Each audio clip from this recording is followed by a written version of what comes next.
नमस्कार छात्रों, स्वागत है आप सभी का आपके अपने इस YouTube channel star coaching centre जमुने में। आज हम लोग देख रहे हैं 9वीं कक्षा के गणित पुस्तक का प्रश्नावली 3.2 और उसके अंतर्गत आज हम लोग उसके पहले नंबर प्रश्न को देखने वाले हैं। इसके पहले का जो एक्सरसाइज है उसको हम इसके पीछे के वीडियो में अपलोड कर चुके हैं। यदि आप उसको नहीं देख पाए हैं तो इस चैनल के प्लेलिस्ट में जाकर के आसानी से देख सकते हैं।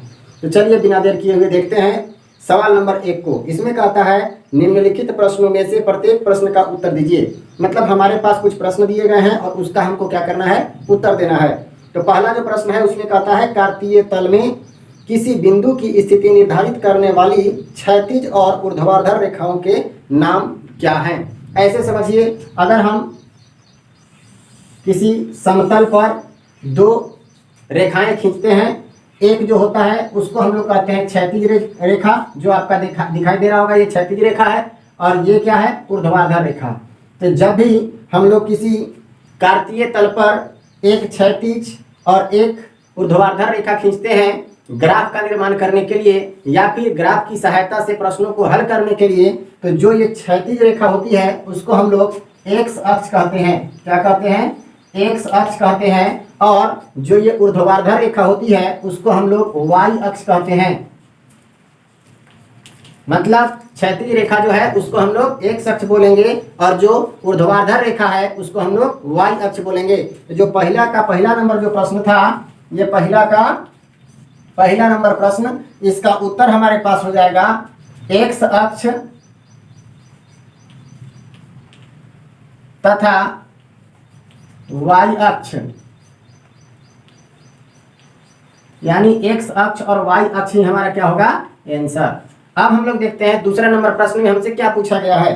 तो दूसरे नंबर प्रश्न में हमसे कहता है इन दो रेखाओं से बने तल के प्रत्येक भाग का नाम लिखिए। अब आप देखिए कि एक्स अक्ष और वाई अक्ष दोनों रेखाओं के द्वारा कितने भागों में बट गया है। ये तल जो था वो 4 भागों में बट गया है और इन चारों का नाम अलग अलग होता है। अब ये चारों भाग का नाम क्या क्या होता है वो हम आपको बताते हैं। ये जो आप देख रहे हैं पहला भाग, इसको बोला जाता है प्रथम चतुर्थांश।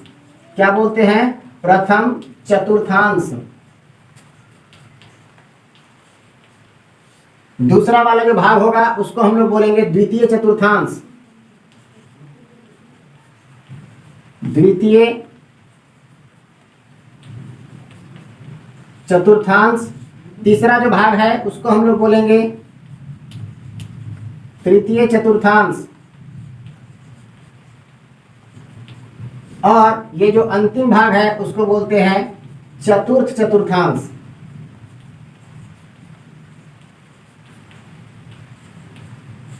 चारों भागों के नाम हमारे सामने हैं। अब इसी को हम यहाँ दूसरा नंबर प्रश्न के उत्तर के रूप में लिख सकते हैं।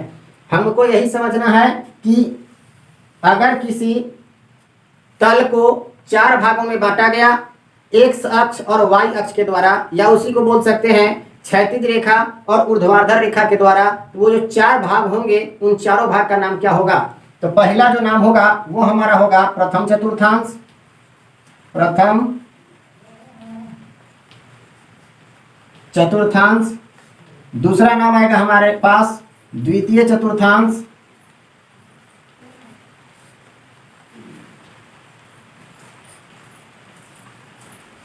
तीसरा होगा तृतीय चतुर्थांश।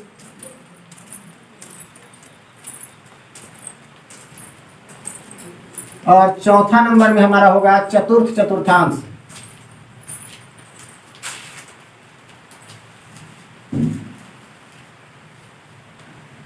आगे देखते हैं अब इसका तीसरा नंबर प्रश्न। तीसरा नंबर प्रश्न में हमसे पूछता है कि उस बिंदु का नाम बताइए जहां ये दो रेखाएं प्रतिच्छेद करती हैं। अब यहाँ पे ध्यान दीजिएगा, जब ये एक्स अक्ष यानी क्षैतिज रेखा और वाई अक्ष यानी ऊर्ध्वाधर रेखा जिस बिंदु पर प्रतिच्छेद करते हैं उस बिंदु का नाम होता है मूल बिंदु। उस बिंदु को कहा जाता है मूल बिंदु। और मूल बिंदु का निर्देशांक भी कभी कभी पूछ देता है, तो मूल बिंदु का निर्देशांक होता है 0 0। तो हम लोग यहाँ मूल बिंदु का निर्देशांक 0 0 भी लिख सकते हैं, ऐसे पूछा नहीं है। और यही हमारा उत्तर हो गया। उम्मीद है आपको समझ में आया होगा। यदि समझ में आया हो तो चैनल को लाइक करें, शेयर करें और पहला बार देख रहे हैं तो सब्सक्राइब करें, क्योंकि इसी तरह का वीडियो आपको इस चैनल पर लगातार मिलता रहेगा। नंबर जो सवाल है इस एक्सरसाइज का, एक्सरसाइज 3.2 का, वो है दूसरा नंबर प्रश्न। और दूसरा नंबर प्रश्न को आज हम लोग इसमें देखने वाले हैं। आकृति 3.14 देखकर निम्नलिखित को लिखिए। यानी आकृति ये देख सकते हैं आप 3.14 बनाया हुआ है बोर्ड के ऊपर, और इसी को देख करके इस पर आधारित जितने भी प्रश्न हैं उसको हमको हल करना है। तो पहला नंबर जो प्रश्न है उसमें हमसे क्या बोला उसको समझते हैं। पहला प्रश्न आप देखिए, इसमें कहता है बी के निर्देशांक, यानी बी का निर्देशांक हमको ज्ञात करना है। बी के निर्देशांक ज्ञात करना है कि आखिर बी का निर्देशांक क्या होगा। क्लियर है? अगर हम इसका उत्तर लिखना चाहें कि बी का निर्देशांक क्या होगा तो समझिएगा, यहाँ सबसे पहले आप बी को पहचानिए कि बी कहाँ है। देख रहे हैं ये जो आपका ग्राफ बना हुआ है, ग्राफ में जो बी है उसको सबसे पहले पहचानिए कि बी कहाँ है। यहाँ पहचान लिए, इसके बाद ये जो बी है उसके द्वारा एक्स अक्ष को कहाँ काटा जा रहा है और वाई अक्ष को कहाँ काटा जा रहा है, लंबवत, इसको पता किया जाता है। तो सबसे पहले डी जो है वो एक्स अक्ष को कहाँ प्रतिच्छेद कर रहा है, -5 पर, और वाई अक्ष को कहाँ प्रतिच्छेद कर रहा है, 2 पर। जब भी चलेंगे लंबवत चलेंगे, 90 डिग्री के कोण को लेते हुए आगे की ओर बढ़ेंगे। समझ गए? अगर हम बात करें डी के बारे में तो डी जो है वो एक्स अक्ष को लंबवत कहाँ काट रहा है, -5 पर, और वाई अक्ष को 2 पर काट रहा है। तो इसका निर्देशांक क्या होगा, -5 और 2। क्योंकि निर्देशांक जब हम लोग लिखते हैं तो उसको एक्स वाई के रूप में लिखते हैं, यानी पहले एक्स अक्ष पर कटान बिंदु को हम लोग लिखते हैं और बाद में वाई अक्ष के कटान बिंदु को। तो पहले कौन लिखेंगे, एक्स अक्ष वाले को, और बाद में वाई अक्ष वाले को। तो एक्स अक्ष पर -5 के रूप में काटा गया है और वाई अक्ष पर 2 के रूप में। तो बी का निर्देशांक जो होगा वो हमारा हो जाएगा -5 और 2। कोई दिक्कत है? यही आपका आंसर हो गया। अब चलिए दूसरा नंबर प्रश्न में क्या कहा, समझ में आया? नहीं समझ में आएगा आप तुरंत पूछेंगे सी के निर्देशांक, यानी बिंदु सी जो है उसका निर्देशांक क्या होगा उसको समझिए। आप अपने मन में समझने का प्रयास कीजिएगा कि आखिर क्या होगा, फिर तो हम बता ही रहे हैं। सी जो आप देख रहे हैं वो कहाँ है, देखिए यहाँ है सी ना। अब इस सी का निर्देशांक निकालना है तो हम ये पता करेंगे पहले कि सी के द्वारा लंबवत कटान बिंदु x पर कहाँ है। देखिए x की ओर जब हम आगे बढ़ते हैं तो 5 पर काट रहा है और y के तरफ कहाँ काट रहा है, -5 पर। तो पहले x वाला लिखना है या y वाला लिखना है, x वाला। तो पहले 5 लिखेंगे और बाद में -5 लिखेंगे। तो जो c है उसका निर्देशांक हो गया 5, -5, मतलब x अक्ष पर 5 पर काट रहा है जबकि y अक्ष पर -5 पर काट रहा है। क्लियर है? सी का निर्देशांक हो गया। इसके बाद तीसरा नंबर प्रश्न क्या कहता है उसको समझिए। तीसरा जो प्रश्न है उसमें बोलता है निर्देशांक कौन कौन, -3, -5, यही है ना, द्वारा पहचाना गया बिंदु, पहचाना गया बिंदु। एक बात बताइए, जो ये निर्देशांक है ना उस निर्देशांक के द्वारा कौन सा बिंदु पड़ेगा। तो देखिए -3, -5, -3 हमको कहाँ ढूंढना होगा, एक्स अक्ष पर कि वाई अक्ष पर, एक्स अक्ष पर, क्योंकि फर्स्ट वाला जो होता है वो एक्स अक्ष पर का बिंदु होता है और वाई अक्ष का बिंदु कौन होता है, बाद वाला यानी वाई वाला। ठीक है?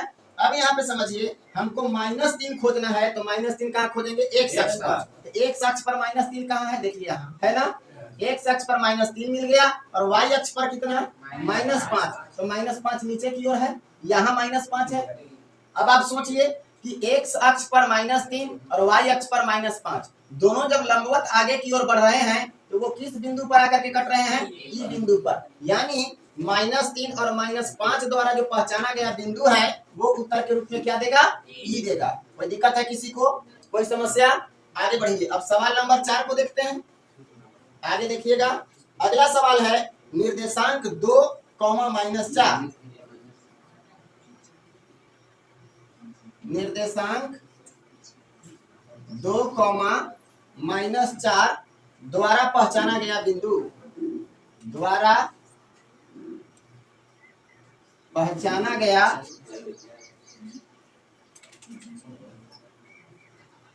बिंदु। बताइए तो क्या क्या, 2 और -4 ना, तो एक अक्ष पर 2 हमको ढूंढना है, 2 मिल गया। अब इसी के साथ नीचे की ओर आइए लंबवत और देखिए कि -4 के सामने कहाँ जाता है, तो -4 यही है ना, -4 और दू, ये दोनों के द्वारा कहाँ कटान बिंदु बना हुआ है? जी पर। तो बिंदु जी को निर्दिष्ट करता है, यानी बिंदु जी को बताता है। कोई दिक्कत है? आगे बढ़िए, सवाल नंबर 5 को देखिए। सवाल नंबर 5 में बोला डी का भुज, डी का भुज। अब यहाँ पे समझने वाला बात है कि भुज आखिर किसको कहते हैं? दो तरह का होता है, भुज और कोटि। तो जो एक्स अक्ष है ना, उसको हम लोग कहते हैं भुज। क्या कहते हैं? भुज। और जो वाई अक्ष वाला होता है उसको हम लोग क्या कहते हैं? कोटि कहते हैं ना। अब यहाँ पे समझिए, अगर यहाँ बात कर रहा है डी बिंदु का, तो डी बिंदु कहाँ है आपका? देखिए यही है डी बिंदु ना। तो इसका निर्देशांक क्या है? एक्स अक्ष पर 6 है तो पहले 6, वाई अक्ष पर 2 है तो 2। अब बताइए कि भुज इसको किस में कहा जाएगा? फर्स्ट वाले को भुज कहते हैं, बाद वाले को कोटि कहते हैं। तो भुज के जगह पर क्या आ गया? 6। तो 6 आपका यहाँ क्या हो गया? आंसर। तो इसका आंसर आपका हो गया 6। कोई दिक्कत है? आगे बढ़ते हैं सवाल नंबर 6 की ओर। सवाल नंबर 6 में क्या कहा हमसे? सवाल नंबर 6 में कहता है बिंदु एच की कोटि, बिंदु एच है ना, बिंदु एच की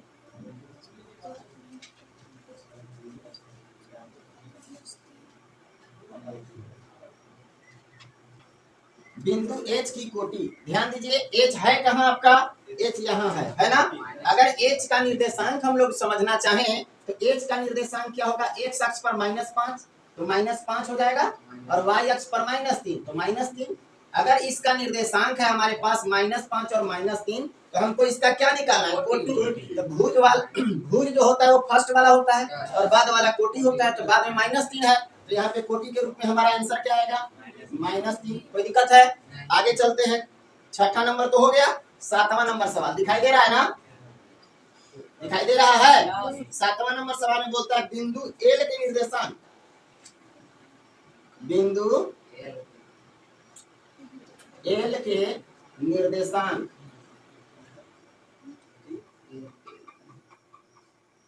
क्लियर है? अब चलिए समझिए, वहां एल कहाँ है? पहले एल को पकड़िए। एल कहाँ है? या ई है सर, ऊपर था, आपने लिखे हैं वाई अक्ष पे एल था। चलिए देख लेते हैं। हाँ देखिए, यहाँ पे एल दिया हुआ है ना? ये आपका एल है। अब सवाल यहाँ से पूछा कि एल का निर्देशांक क्या होगा? तो समझिए, एल जो है वो वाई अक्ष पर कहाँ है? 5 पर। लेकिन एक्स अक्ष पर कहाँ है? 0 में। ना तो इधर है और ना ही इधर है, नहीं ना है। ना तो प्लस की ओर बढ़ा, ना तो माइनस की ओर बढ़ा, तो है कहाँ? वो 0 पर है। तो एक्स अक्ष पर तो 0 हो गया, लेकिन वाई अक्ष पर कितना है? 5। तो एक्स अक्ष वाला जब हमको लिखना होगा तो एक्स अक्ष पर पॉइंट अगर पूछेगा तो वो 0 पर है, और वाई अक्ष पर कहाँ है? तो 5 पर। तो 0 और 5 जो होगा वही बिंदु एल का निर्देशांक हो गया। कोई समस्या है? इसके बाद अगला जो सवाल है कौन सा? 8वां नंबर सवाल नीचे दिखाई देगा। तो 8वां नंबर सवाल देख लीजिए, लास्ट सवाल है इस निर्देशांक वाले सवाल का। बोलता है बिंदु एम के निर्देशांक ज्ञात कीजिए। बिंदु एम है ना, एम का